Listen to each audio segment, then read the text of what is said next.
Hello everyone. इस video में discuss करेंगे फाइनल सी के एफआर सब्जेक्ट से इंडेस 103 बिजनेस कॉम्बिनेशन का इंपॉर्टेंट क्वेश्चन नंबर 40। चलिए, एग्जाम में ऑब्वियसली ये आया हुआ है, इंपॉर्टेंट क्वेश्चन है। Balance sheet of professional dynamic limited as on 31 March is given below. ये बैलेंस शीट दिया गया है दोनों कंपनी का, प्रोफेशनल डायनामिक, एसेट लायबिलिटीज नॉबल। Okay, other information. Professional Limited acquired 70% shares of Dynamic Limited on 1st April X2 by issuing its own shares in the ratio of one share for every two shares. तो हमने 70% shares खरीदा by issuing one share for every two shares of Dynamic. The fair value of the shares of Professional was 40 rupees per share. Okay. Next one. इससे ये हमें PC में मिलेगा, PC में इससे पीसी का पार्ट मिलेगा। चलिए मैं साथ में करते जाता हूँ। मैं दो वर्किंग नोट मेन रेडी करूंगा। सबसे पहले हम किसी का goodwill calculation, calculation of goodwill और gain on bargain purchase. Profit होगा तो उसे हम गेन ऑन बार्गेन परचेज बोलते हैं, जो कैपिटल रिजर्व में जाएगा, और लॉस हो तो हम उसे गुडविल कहते हैं। ओके, कंसिडरेशन पेड, जो हमने कंसिडरेशन पे किया है, प्लस एनसीआई, क्योंकि हम एनसीआई को हमारे बुक्स में लाइबिलिटी दिखाएंगे तो इन अ वे हम उनका लाइबिलिटी पे कर रहे हैं, तो वो भी पार्ट ऑफ एक टाइप का कंसिडरेशन हो गया। इतना हम कंसिडरेशन पे करेंगे उतना उनका एनसीआई कैरी करेंगे, और माइनस आइडेंटिफाइबल नेट एसेट। ये हमारा गुडविल बेसिक कैलकुलेशन हो गया। सेकंड पार्ट, हम आईएनए के कैलकुलेशन भी नीचे साथ साथ में ले लेंगे। चलिए, उसमें पहले एसेट्स और लाइबिलिटीज। ओके भाई, चलिए स्टार्ट करते हैं। और एक पीसी का स्टेटमेंट रेडी करता हूँ। वन यहाँ पे हो गया, नीचे ले लेते हैं यार, वेट 1 सेकेंड। यहाँ पे हम एक पीसी का स्टेटमेंट बता देंगे। चलिए, तो adjustment number sorry, adjustment number A में क्या लिखा था? Professional limited acquired 70% of shares of Dynamic on 1st April X2 by issuing its own share in the ratio of one for every two. हमने 70% shares खरीदा, और fair value of shares of professional 40 है। तो यहाँ पे अगर हम देखेंगे तो जो टारगेट कंपनी है उसका शेयर कैपिटल 400 है। तो 400 का डिवाइड बाई, अच्छा शेयर कैपिटल का देखना जरा position. Share capital equity share of 100 each of dynamic. Dynamic का शेयर्स, ये वाले जो शेयर्स है वो 100 रुपीज वाले हैं, और इसके जो शेयर्स है प्रोफेशनल के, वो 10 रुपीज वाले हैं। ठीक है, तो पीसी देंगे in the form of shares. 400 share capital है, डिवाइड बाई 100, तो ये नंबर ऑफ शेयर्स हो गया, into 70%। 400 divide by 100 into 70%, that means 2.8 share हमने टेक ओवर किए। और हम जो हमारे शेयर इशू कर रहे हैं वो one share for every two shares. तो 1/2, दो शेयर्स के सामने हम एक शेयर इशू कर रहे हैं, that means divide by two, तो 1.4 शेयर इशू कर रहे हैं। और उस शेयर्स का फेयर फेयर वैल्यू है 40 इंटू 40, दैट मीन्स ये हो गया 56, पीसी का पार्ट, राइट। और अगर इसे हमें ब्रैकेट में लिखना है तो ये 1.4 शेयर्स है। देखिए 400 डिवाइड बाई 100 इंटू 70%, तो 2.8 शेयर्स है डायनेमिक का, सामने वाले कंपनी का, डिवाइड बाई टू मिलेगा 1.4। तो 1.4 शेयर इशू कर रहे हैं, तो 1.4 इंटू 10 करेंगे तो हमें शेयर कैपिटल मिलेगा, ये हमारा कैपिटल का पार्ट होगा। और इंटू 40 करेंगे, 1.4 इंटू 40, सॉरी 30, 1.4 इंटू 30, तो हमें प्रीमियम मिलेगा। आगे हम जब बैलेंस शीट बनाएंगे तब हमें ये ब्रेकअप काम आएगा। 40 रुपीज का शेयर है, 10 का कैपिटल, 30 का प्रीमियम। ये तो नॉर्मल एडजस्टमेंट था, सबको समझा होगा। सेकंड पे आता, the fair value exercise resulted in the following, all numbers in lakhs. Fair value of PP on 1st April X2 was 350 lakhs। Fine, तो ये जो पीपी है उसका फेयर वैल्यू 350 है। फाइन, तो ये आएगा हमारे एसेट में, PP fair value 350। Next adjustment, देखिए एडजस्टमेंट ना पढ़ते वक्त ध्यान में रहना चाहिए कि कौन सा एडजस्टमेंट पीसी के कैलकुलेशन में आएगा और कौन सा एडजस्टमेंट आईएनए में आएगा। तो ये तो नेट एसेट का दिया गया, ये तो पीपी का वैल्यू दिया गया, तो ये हम नेट एसेट के कैलकुलेशन में लेंगे। Next one, adjustment B, professional limited also agreed to pay an additional amount as consideration, that is higher of 35 lakhs and 25% of any excess profit in the first year after acquisition over its profit in the preceding 12 months made by Dynamic. This additional amount will be due after 2 years. Dynamic has earned 10 lakh profit in the preceding year and expects to earn another 20 lakhs. अब क्या बोल रहे हैं देखिए, हम ये हमारा deferred consideration हो गया है। कैसे? क्योंकि हमें क्या पे करना है, हमें higher of 35 lakhs and 25% of any excess profit in the first year. 25% of any excess profit in the first year after acquisition over its profit in the preceding 12 months. तो पिछले 12 मंथ्स में तो हमने 10 lakhs कमाया था, and question में लिखा है and expects to earn another 20 lakhs। Expects to earn another 20 lakhs का मतलब, अब ये लाइन थोड़ा कंफ्यूजिंग है। ये कैसे है कि ये जो 20 lakhs है वो हमारा नेक्स्ट ईयर का प्रॉफिट है कि ये नेक्स्ट ईयर का एक्सेस प्रॉफिट है? ये एकदम क्लियरली लिखा नहीं गया है। इसमें लिखा है and expects to earn another 20 lakhs। तो पढ़ के मुझे लग रहा है कि ये एक्सेस प्रॉफिट है, विच मीन्स 10 lakhs का प्रॉफिट तो पिछले साल अर्न किया था और अगले साल हम और 20 lakhs कमाएंगे, तो दैट मीन्स टोटल प्रॉफिट 30 होगा। तो एक्सेस प्रॉफिट कितना हुआ जो कि 10 lakhs के ऊपर है, वो है 20 lakhs। तो 20 lakhs का 25% लो, दैट इज 5 और 35 lakhs whichever is higher. तो ऐसे भी 35 lakhs से सिलेक्ट होने वाला है। हम इस 20 lakhs को, अगर कोई बोलेगा नहीं सर ये तो प्रॉफिट है, ये तो प्रॉफिट है, टोटल प्रॉफिट जो अर्न करने वाले हैं, और एक्सेस फाइंड करने के लिए हमें 20 माइनस 10 करना होगा और फिर उसका 25% लेना है। या कोई बोलेगा नहीं ये तो क्योंकि लिखा गया and expects to earn another 20 lakhs, तो ये एक्सेस ही है, तो 20 का 25%। मुझे ये ठीक लग रहा है सेकंड वाला, पर स्टिल दोनों केस में, इधर केस में 35 lakhs ही ज्यादा आएगा तो हमें प्रॉब्लम नहीं है। चलिए अब ये पीसी में आ जाएगा। आई होप ये क्लियर है, ये थोड़ा ट्रिकी लाइन था। तो ये हो गया हमारा डिफर्ड कंसिडरेशन। डिफर्ड कंसिडरेशन कितना पे करना है? हमें पे करना है 35 lakhs, और और हम जो एक्सेस प्रॉफिट कमाएंगे नेक्स्ट ईयर उसका 25%। एंड वी आर एक्सपेक्टिंग कि हमारा एक्सेस प्रॉफिट 20 होगा, तो उसका 25% दैट इज 5। तो इन दोनों में से जो हायर है हम वो पे करेंगे। तो हायर है 35, तो हम 35 पे करेंगे। पर ये कब पे करना है? ये इमीडिएट नहीं पे करना है, ये पे करना है 2 साल बाद। This amount will be due after 2 years। अब क्योंकि ये 2 साल बाद पे करना है, ये डिफर्ड कंसिडरेशन है, तो उसे हमें डिस्काउंटिंग भी करना पड़ेगा, और डिस्काउंटिंग रेट दिया गया है 10%। तो चलो इसको डिस्काउंटिंग करते हैं। 2 साल पीछे लाना है तो डिवाइड करेंगे 1.10 से होल स्क्वायर। तो 35 डिवाइड बाई 1.1 दो बार, तो ये हो गया 28.93। तो ये हमारा पीसी में आ गया 28.93। चलिए नेक्स्ट पार्ट पे आते हैं। आई होप ये भी समझा होगा। In addition to above, Professional Limited also had agreed to pay one of the founder shareholder a payment of 20 lakhs provided he stays with the company for 2 years after the acquisition। क्या बोल रहे हैं कि हम founder share holder को और 20 lakhs के shares देंगे, सॉरी शेयर्स नहीं, पेमेंट करेंगे, 20 लाख का पेमेंट करेंगे, provided he stays with the company for 2 years, अगर वो 2 साल तक कंपनी में काम करेगा तो ये जो पेमेंट हो रहा है ये शेयर होल्डर को हो रहा है। लेकिन क्यों हो रहा है? क्योंकि अगर वो कंपनी में रहेगा तो कंफ्यूजन ये है कि क्योंकि इसको अगर शेयर होल्डर के तरीके से पे करेंगे तो पीसी में आएगा, लेकिन क्या ये शेयर होल्डर के तरीके से पे हो रहा है? नहीं, इसे पे किया जा रहा है क्योंकि with the condition that he should stay with the company. तो अगर वो कंपनी में रहेगा तो रहेगा मतलब काम करेगा कंपनी में। If he stays with the company मतलब कंपनी में 2 साल वो काम करेगा तो उसे देंगे। तो इस सिनेरियो में हम क्या करेंगे? एकदम सिंपल रूल है, देखिए मैं इसका बेसिक रूल भी समझा देता हूँ। अगर ऐसा कुछ केस होता है जहां पे हम किसी शेयर होल्डर को पे करते हैं, लेकिन क्यों पे कर रहे हैं? हम पे कर रहे हैं जो उसे as a shareholder capacity, मतलब अगर कोई परफॉर्मेंस कंडीशन रहा, परफॉर्मेंस कंडीशन मतलब हम बोलेंगे भाई हमारा कंपनी अगर इतना प्रॉफिट कमाएगा तो मैं तुझे ये पैसे दूंगा, तो फिर वो पीसी में आएगा अगर परफॉर्मेंस कंडीशन है तो। लेकिन अगर हम बोलेंगे नहीं, हम उसे पे करेंगे अगर वो कंपनी के साथ रहेगा तो, मतलब कंपनी के एम्प्लॉयमेंट में रहा तो, इन शॉर्ट उसे हम बोलते हैं सर्विस कंडीशन।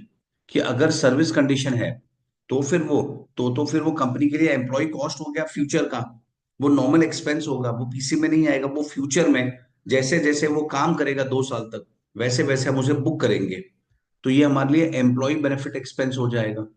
मतलब इन शॉर्ट सिंपल वर्ड में बोलूँ तो सैलरी, ये हमारे लिए सैलरी हो जाएगा।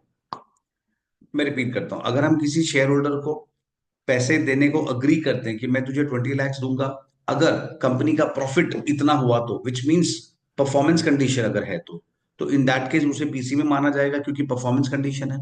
लेकिन अगर हम उसे पैसे देते ये बोल के कि भाई तू हमारे साथ रहेगा, you will stay with the company for 2 years, तो इन दैट केस उस पैसे को, उस जो पेमेंट कर रहे हैं वो हमारा, वो सर्विस कंडीशन पे बेस्ड है। मतलब जॉब करोगे, काम करोगे तो मिलेगा, तो फिर वो एम्प्लॉय बेनिफिट एक्सपेंस यानी सैलरी हो जाएगा।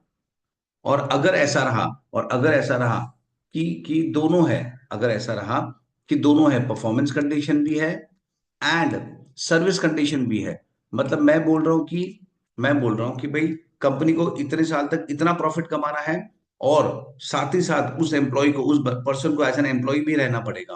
अब क्या करेंगे? अब दोनों कंडीशन आ गया, ओनली परफॉर्मेंस है तो पीसी में लेंगे, ओनली सर्विस है तो उसको सैलरी मानेंगे फ्यूचर का, और वो फ्यूचर में पे होगा और फ्यूचर में उसको एक्सपेंस बुक करेंगे। पर अगर दोनों है, परफॉर्मेंस भी है सर्विस भी है, तो क्या करेंगे?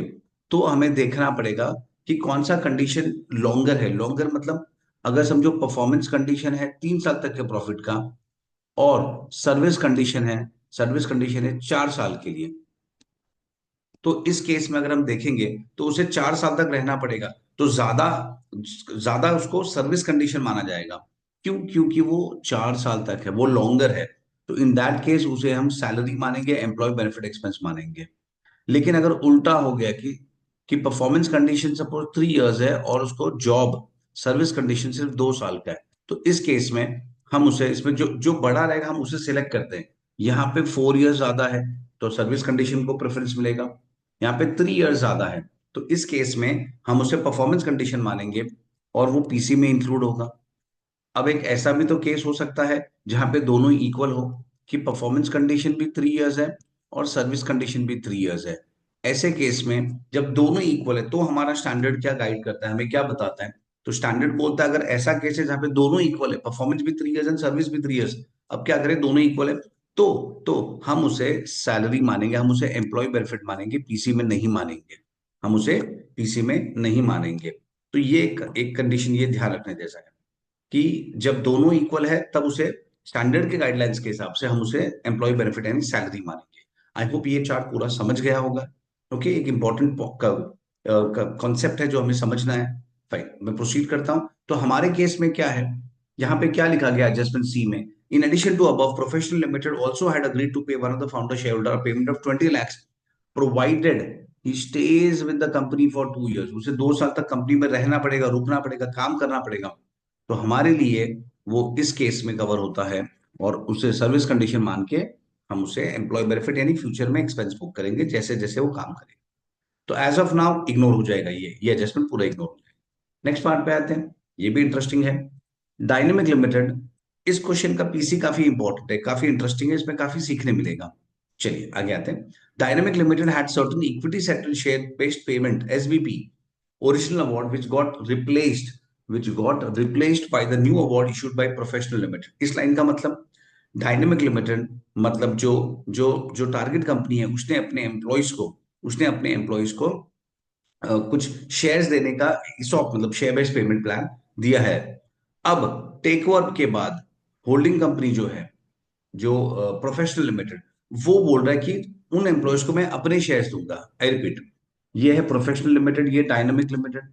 ओके, ये टेक ओवर कर रहा है, ये अक्वायरर है और ये है टारगेट कंपनी। इसने अपने एम्प्लॉयज को शेयर बेस्ड पेमेंट ऑफर किया था। अब टेक ओवर के बाद प्रोफेशनल लिमिटेड होल्डिंग कंपनी बन चुका है। अब प्रोफेशनल लिमिटेड बोल रहा है कि नहीं, अब मैं मेरे शेयर्स दूंगा एम्प्लॉयज को, तो इसे बोलते हैं रिप्लेसमेंट अवार्ड। रिप्लेसमेंट अवार्ड मतलब जो सब्सिडरी का ओरिजिनल प्लान था उस प्लान को होल्डिंग कंपनी ने रिप्लेस कर दिया है और अब होल्डिंग कंपनी अपने शेयर्स देगा, तो ये कैंसिल हो जाएगा और इससे रिप्लेस हो जाएगा। तो इसे हम बोलते हैं replacement award. Okay, replacement award. आगे, as per the original term the vesting period was 4 years, पहले का वेस्टिंग पीरियड 4 इयर्स है। And as of the acquisition date the employees of dynamic have already served 2 years of service, 2 साल निकल चुके हैं. As per the replace award the vesting period has been reduce to 1 year. Okay, देखो पहले क्या था. पहले ये पहले 4 साल का स्कीम था, उसमें से 2 साल ऑलरेडी हो चुका है, ये एक्सपायर हो चुका है, 2 साल निकल चुका है. अब 2 साल बचा है. पर होल्डिंग कंपनी ने जब ये प्लान चेंज किया, रिप्लेस किया, तो होल्डिंग कंपनी ने बोला नहीं, अब हम तुम्हें खाली 1 year ही सर्व करना होगा, और ये वाला जो ईयर था इसको कैंसिल कर दिया. तो ये तो एम्प्लॉय के बेनिफिशियल ही है, तो डेफिनेटली हम ऐसा मॉडिफिकेशन कर सकते हैं जो एम्प्लॉयज को फायदा हो. तो टर्म कम कर दिया, जो 2 साल बचा था उसे 1 साल कर दिया है. ओके फाइन, खाली क्वेश्चन समझ रहे हैं, उसके अकाउंटिंग में क्या इंपैक्ट आएगा देखेंगे. As per the replace award the vesting period has been reduce to 1 year, 1 year from the acquisition date. The fair value of the award on the acquisition date was as follows. जो original award है उसका fair value 5 lakhs है, और जो replacement award है उसका value 8 lakhs है. तो ऑब्वियसली न्यू कंपनी, बड़ा कंपनी है, तो उसके शेयर्स का ज्यादा बेटर वैल्यू होगा, इसके लिए उन्होंने ये रिप्लेसमेंट अवार्ड बढ़ गया है, 8 lakhs हो गया, उसमें ज्यादा फायदा हो रहा है. क्यों हो रहा है ज्यादा फायदा? 1 साल कम भी तो कर दिया, वो भी देखो. फाइन. तो अब इसे हम कैसे अकाउंटिंग करेंगे, पीसी में कितना आएगा क्या नहीं आएगा वो देखते हैं. देखिए, जो न्यू अवार्ड है, न्यू अवार्ड उसका जो फेयर वैल्यू है वो है 8 lakhs. अब हमें इसको दो पार्ट में डिवाइड करना पड़ेगा. अब ये चीज समझो, जो ओल्ड था, पहले मैं लॉजिकली बताता हूँ, फिर फॉर्मूला वाइज भी बता दूंगा कि स्टैंडर्ड में क्या फॉर्मूला या क्या रूल दिया गया है. तो एज पर ओल्ड अवार्ड हमारा जो फेयर वैल्यू था वो 5 था. अगर हम देखें, ओल्ड का तो 5 था, और वो जो ओल्ड है वो टोटल कितने ईयर्स का था, वो 4 साल का था. और उस 4 साल में से 2 साल तो ऑलरेडी निकल चुका है. मतलब 4 साल में से 2 साल एम्प्लॉयज ने जो सर्विस दिया है वो सर्विस दिया है डायनामिक को, सब्सिडरी कंपनी को दिया है.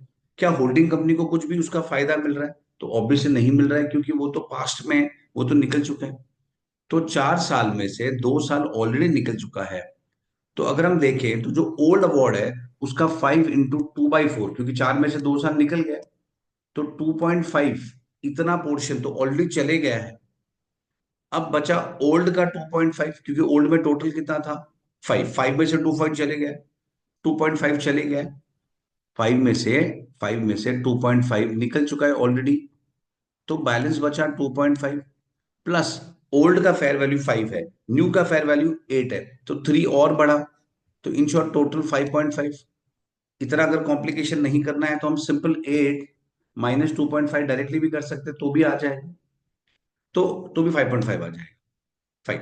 तो अब क्या करना है, अब ये जो 2.5 है ये तो ऑलरेडी निकल चुका है, पहले का पार्ट है जहां पे होल्डिंग कंपनी को कुछ बेनिफिट नहीं मिला है, फिर भी होल्डिंग कंपनी देगा शेयर. तो this forms part of PC. और इसका इसका तो फ्यूचर में सर्विस मिलेगा, इसका तो फ्यूचर में सर्विस मिलेगा, होल्डिंग कंपनी को फ्यूचर में कुछ फायदा मिलेगा सब्सिडरी के थ्रू. एम्प्लॉय तो सब्सिडरी को ही सर्विस देगा, पर उसका बेनिफिट होल्डिंग को भी मिलेगा ना.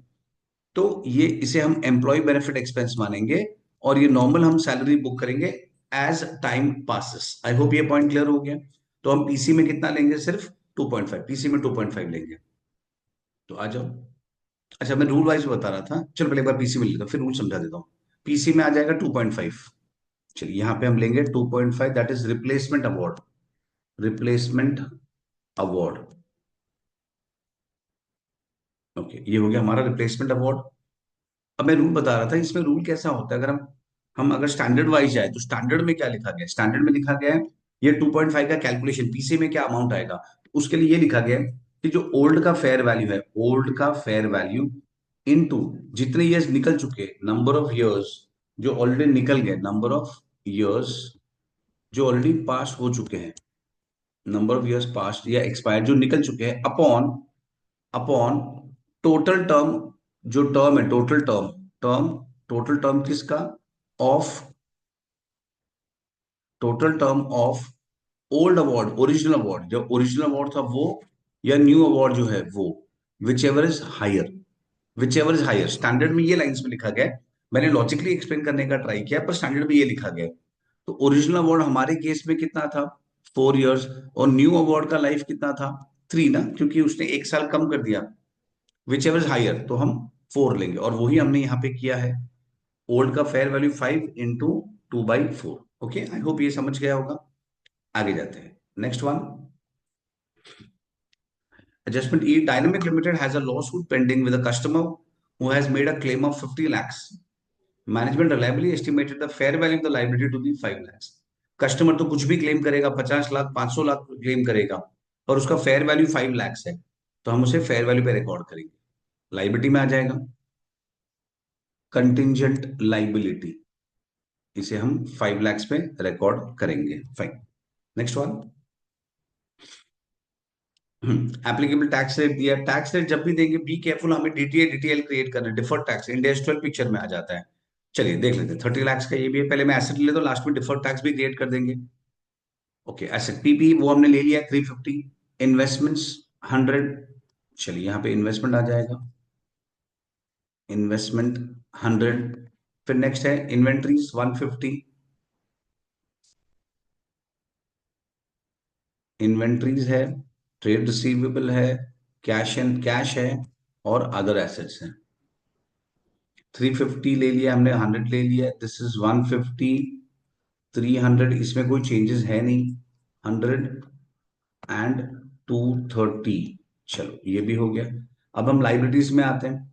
लाइबिलिटीज में ध्यान रखना, शेयर कैपिटल एंड रिजर्व्स हम नहीं कैरी करते हैं, share capital and other equity नहीं कैरी करेंगे, हम लाइबिलिटीज कैरी करेंगे। तो लॉन्ग टर्म बोरोइंग्स है, लॉन्ग टर्म बोरोइंग्स है, वो है 200। फिर लॉन्ग टर्म प्रोविजन है 70, लॉन्ग टर्म प्रोविजन है 70। नेक्स्ट है deferred tax 35, DTL. Deferred tax, deferred tax हम पेंडिंग रख सकते हैं, क्योंकि और इसमें और डीटीए या डीटीएल का इंपैक्ट आएगा तो साथ में ले लेंगे। फिलहाल मैंने ब्रैकेट में लिखा है short term borrowings 150, trade payables 150। Short term borrowings है हमारा 150, और 300 हमारा है ट्रेड पेएबल्स। That's it. चलिए अब डिटेल डिटेल के कैलकुलेशन में आ जाते हैं। एक छोटा सा वर्किंग नोट क्रिएट कर देंगे। हमने क्या किया, देखो हमने हमने पीपी जो बुक्स पे 500 दिख रहा था, उसे हमने 350 पे रिवैल्यू किया है, मतलब 150 कम किया है। तो पीपी का वैल्यू हमने 150 अकाउंट्स में कम किया है। और किस एसेट में चेंज आया, किस लाइबिलिटी में चेंज आया, तो एक ही है कंटिंजेंट लाइबिलिटी, जो हमने 5 से इंक्रीज किया है। तो अगर हम नेट इंपैक्ट देखेंगे, नेट इंपैक्ट, तो पीपीई को हमने डिक्रीज किया है और कंटिंजेंट लाइबिलिटी हमने रिकॉर्ड किया है। तो इधर वेज दोनों साइड से ये लॉस ही हो रहा है, एसेट कम हो रहा है और कंटिंजेंट लाइबिलिटी बढ़ रहा है, तो ये भी लॉस है और ये भी लॉस है। तो टोटल 155 से, टोटल 155 से हमने हमारे एसेट को डिक्रीज किया है अकाउंट्स में। तो उस पर अगर हम 30% अप्लाई करेंगे, तो वो हो जाएगा 46.5, 155 का 30%, 46.5। अब ये डिफर्ड टैक्स एसेट है क्या लाइबिलिटी है? हमने अकाउंट्स में वैल्यू कम किया है, विच मींस टैक्स में टैक्स बेस ज्यादा होगा। अगर टैक्स में एसेट ज्यादा है, टैक्स में अगर एसेट ज्यादा है, तो उसमें हम फ्यूचर में ज्यादा डेप्रिसिएशन चार्ज करेंगे एज कंपेयर टू अकाउंट्स। और ज्यादा डेप्रिसिएशन मतलब हमें ज्यादा हमारा हमारा प्रॉफिट कम होगा और टैक्स भी कम होगा, टैक्स कम होगा, इसलिए इसे हम डीटीए बोलेंगे। और इसे बोलेंगे डिडक्टेबल, डिडक्टेबल टेम्पररी डिफरेंस। आई होप ये भी ओके है। मैं रिपीट करता हूं, हम फ्यूचर में हमारा एसेट अकाउंट्स में कम हो गया, मतलब टैक्स में ज्यादा है, तो टैक्स में ज्यादा है तो टैक्स में हम ज्यादा डिप्रिसिएशन चार्ज करेंगे फ्यूचर में। और ज्यादा डिप्रिसिएशन मतलब कम प्रॉफिट, कम प्रॉफिट मतलब कम टैक्स। तो टैक्स कम होने वाला है, इसलिए हम डिफर्ड टैक्स एसेट क्रिएट करेंगे 46.5। तो यहां से हम लेस कर देते हैं डिफर्ड टैक्स 46.5, तो ये रिवर्स हो गया। तो इसे मैं ऊपर क्रिएट कर देता हूं डिफर्ड टैक्स एसेट। और पहले कितना था डिफर्ड टैक्स? 35 था। 35 था, और हमने 46.5 का, ओके, इस तरीके से -35, तो 11.5 का डीटीए क्रिएट हो गया, इंस्टेड ऑफ डीटीएल ये डीटीए क्रिएट हो गया, तो इसे निकाल देते हैं यहां से। Fine, that's it, done. हम फटाफट पीसी अभी ऐड कर लेते हैं just. 350 plus 100 plus 150 plus 300 plus 100 plus 230 plus 11.5, 1241.5, ये हो गया हमारा टोटल एसेट उसके अगेंस्ट लाइबिलिटी है 200 प्लस 70 प्लस 150 प्लस 5 प्लस 300, 725। इसे माइनस करते हैं, 1241.5, ये 0.5 है, माइनस 725, तो ये आ गया हमारा नेट एसेट 516.5। ये हमारा आइडेंटिफाइबल नेट एसेट है। चलिए ऊपर आ जाएगा 516.5 गुडविल कैलकुलेशन में, 516.5, और इसका 30% हो जाएगा एनसीआई। एनसीआई मेजर करने का दो तरीका होता है, या तो नेट एसेट पे या तो फेयर वैल्यू पे। क्वेश्चन में बोला नहीं गया है कि फेयर वैल्यू पे करना है, तो हमारे पास फेयर वैल्यू है भी नहीं, डायनेमिक का फेयर वैल्यू नहीं है, तो हम वो मेथड पे नहीं जा सकते, तो हमें नेट एसेट पे ही करना होगा। 516.5 का 30%, क्योंकि 70% तो हमने खरीदा है, तो ये हो गया 154.95। फाइन, आगे जाते हैं, पीसी कैलकुलेट कर लेते हैं। 56 प्लस 28.93 प्लस 2.5, तो हमारा पीसी हो गया 87.43। फाइन, 87.43, तो ये हो गया पीसी। तो अब गुडविल कैलकुलेट कर लेते हैं, 87.43 प्लस 154.95 माइनस 516.5, तो ये हमारा आ रहा है 274.12। और ये जो आ रहा है ये है हमारा कैपिटल रिजर्व, क्योंकि ये गेन है, लॉस नहीं हो रहा है इस बार। इस बार हमें एसेट ज्यादा मिल रहा है, ये हमारे लिए प्रॉफिट। That's it. चलिए फटाफट अभी हम बैलेंस शीट बना देते हैं। अभी हम कंसोलिडेटेड बैलेंस शीट बना देंगे। चलिए पहले रोमन नंबर 1 हम असेट लिखेंगे। अच्छा, इसमें एक इंटरेस्टिंग पॉइंट है, खाली ध्यान देने जैसा है। अगर हम यहाँ पे देखेंगे कि कंसिडरेशन जो है वो 87.43 है, तो 70% टेक ओवर करने के लिए हमने 87.53 दिया है, वेर एज 30% जो एनसीआई है उसका शेयर है 154.95। थोड़ा वियर्ड है, पर ये करेक्ट है, this is the way it is, कि हमने 70% टेक ओवर किया है 87.43 लाख का पेमेंट करके, और एनसीआई 30% का वैल्यूएशन ज्यादा है 154। तो ये करेक्ट है, ये ऐसा ही है, कोई बच्चे कंफ्यूज नहीं हो जाए। ओके, चलिए फाइन, आगे आते हैं। अब बैलेंस शीट पे आते हैं। पहले non current assets, one non current asset, उसके अंदर पहला आएगा पीपीई है, गुडविल तो है नहीं इसमें। पीपी आ जाएगा 300, जो प्रोफेशनल का है 300, ये वाला फिगर, और ये था 350। 300 और 350, तो टोटल 650। पीपीई का फिगर हो जाएगा 650। नेक्स्ट है इन्वेस्टमेंट्स, 400 प्लस 100, 500, उसमें कोई चेंजेस नहीं है। इन्वेस्टमेंट्स है हमारा 500। नेक्स्ट, फिर करंट एसेट, उसमें इन्वेंटरीज है 250 प्लस 150, 400। नंबर 2 करंट एसेट्स, उसके अंदर पहला है इन्वेंटरीज। इन्वेंटरीज कितना फिगर था, inventories 250 plus 150, that is 400। Second financial asset, उसके अंदर ट्रेड रिसीवेबल्स, ट्रेड रिसीवेबल्स है 450 प्लस 300, कोई चेंजेस नहीं है, तो 750। ट्रेड रिसीवेबल्स 750 है। फिर next cash and cash equivalent 200 और 100, 200 and 100, 300। Cash and cash equivalent है 300, और फिर अदर फाइनेंशियल एसेट्स है, वो दिया गया है 400 एंड 230, सो 630। 630, इसमें गुडविल है नहीं, तो गुडविल भी नॉर्मली आता है। दैट्स इट, ये हमारा liability I mean asset side over हो गया है। अब हम लाइबिलिटी साइड पे आते हैं। Roman number 2, equity and liabilities, उसके अंदर पहले वन इक्विटी। इक्विटी के अंदर हम लिखेंगे पहले शेयर कैपिटल। इक्विटी के अंदर हम पहले शेयर कैपिटल ले लेंगे, और फिर अदर इक्विटी, ये दो चीजें आएंगी। फाइन, शेयर कैपिटल कितना है, just be careful. Share capital में आएगा ये 500, ये तो है ही, प्लस हमने जो और शेयर इशू किए 500 के साथ, हमने जो शेयर इशू किए, और हमने जो इशू किया था वो है ये 14, और ये तो प्रीमियम में जाएगा, ये 14 है, तो 14 ऐड करना होगा। तो यहाँ पे 500 उसका शेयर कैपिटल है खुद का, और ये 14 और इशू कर रहा है 514, तो हमारा शेयर कैपिटल हो गया 514। अब आते हैं अदर इक्विटी में। मैं यहीं पे ब्रैकेट में बता देता हूँ कि क्या क्या अदर इक्विटी है। देखिए हमारे पास पहले खुद का 810 था। ध्यान रखना ये दो चीजें कैरी नहीं होती हैं।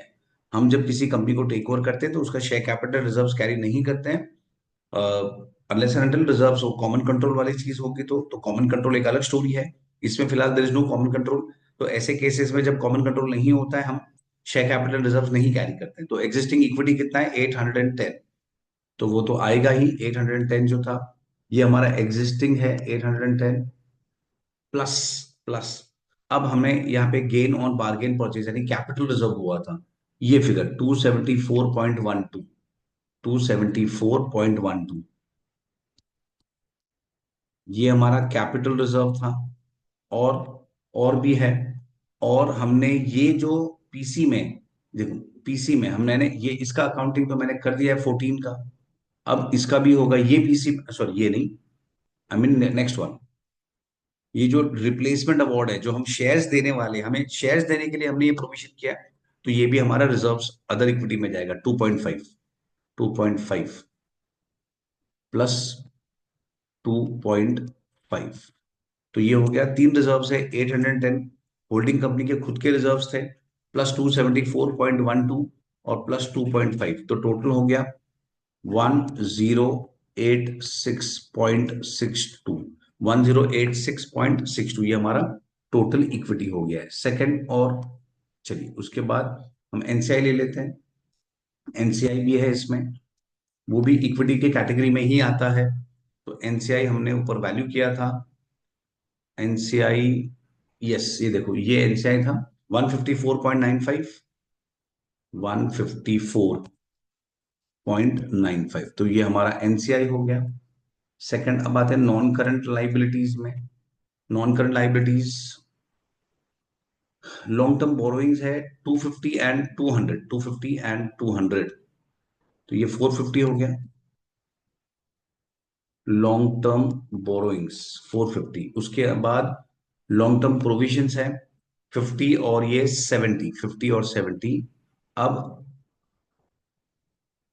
50 और 70 दैट इज 120। तो लॉन्ग टर्म प्रोविजन है 120। और हमें नहीं भूलना है कि हमने पीसी में ये जो देना है 2 साल के बाद 28.93, ये भी तो पीसी में आएगा, ये भी तो लॉन्ग टर्म प्रोविजन है, 2 साल बाद देना है 28.93। तो ये भी ऐड करना है 28.93।